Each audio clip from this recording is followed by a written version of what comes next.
Ribuan hewan keluar dari hutan dan beramai-ramai berjalan menuju kapal raksasa yang sudah dibuat oleh utusan Tuhan bernama Evan ini. Sudah sangat lama sekali Evan bersama para hewan di hutan yang membantunya membangun kapal raksasa ini. Pria bernama Evan ini diperintahkan Tuhan untuk membangun kapal raksasa, dan ratusan hewan membantu niat baiknya ini. Evan juga dibantu oleh keluarganya yang awalnya pergi meninggalkannya. Tentu saja aksi tidak lazim Evan ini menjadi perhatian orang-orang. Namun bukannya mendapat respon positif, orang-orang malah mengatakan kalau Evan sudah gila. Tapi tentu saja Evan tidak akan terpengaruh dan mampu menyelesaikan kapal itu. Teman-teman Evan yang melihat ini semua memperingatkan Evan sebaiknya hancurkan saja kapal itu, sebab pemerintah sudah pasti merencanakan penghancuran kapal itu. Tapi secara mengejutkan, ribuan hewan keluar dari hutan. Satu persatu ribuan hewan itu berjalan ke arah kapal yang sudah dibuat Evan. Semua orang terdiam melihat fenomena ini. Semua hewan seperti sudah punya insting kalau kapal ini akan menyelamatkan mereka semua. Setelah semua hewan masuk ke dalam kapal, Evan meminta agar semua orang juga ikut masuk ke dalam kapalnya.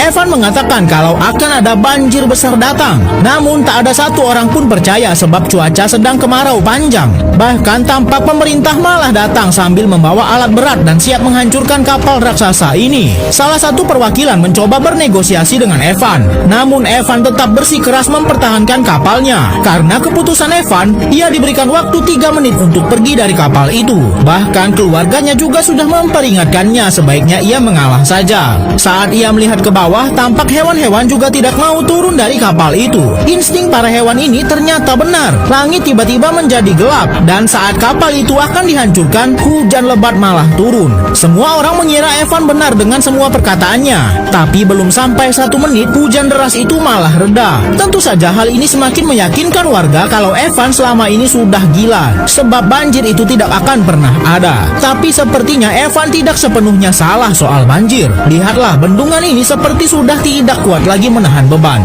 Evan berusaha memperingati orang-orang sekali lagi, dan ternyata bendungan itu benar-benar membuat air itu mengalir ke arah pemukiman. Semua orang mendengar suara gemuruh yang sangat besar dan barulah mereka panik dan terburu-buru masuk ke dalam kapal yang sudah mereka hina-hina selama ini. Jumlah air yang sangat banyak dan deras sekali mulai turun dari atas tebing sementara para warga masih berusaha naik ke kapal. Tampak kini air deras itu sudah di depan mata mereka dan menghantam sisi samping kapal ini. Beruntung bagi mereka, pintu kapal masih dapat tertutup di saat yang tepat. Kapal pun akhirnya terbawa oleh arus air yang sangat kencang dan menghancurkan rumah-rumah yang ada di sekitar sana. Air yang sangat deras membuat kapal tanpa mesin ini sangat sulit untuk dikendalikan. Kapal itu juga mengalami benturan keras saat melewati turunan kecil seperti air terjun. Berita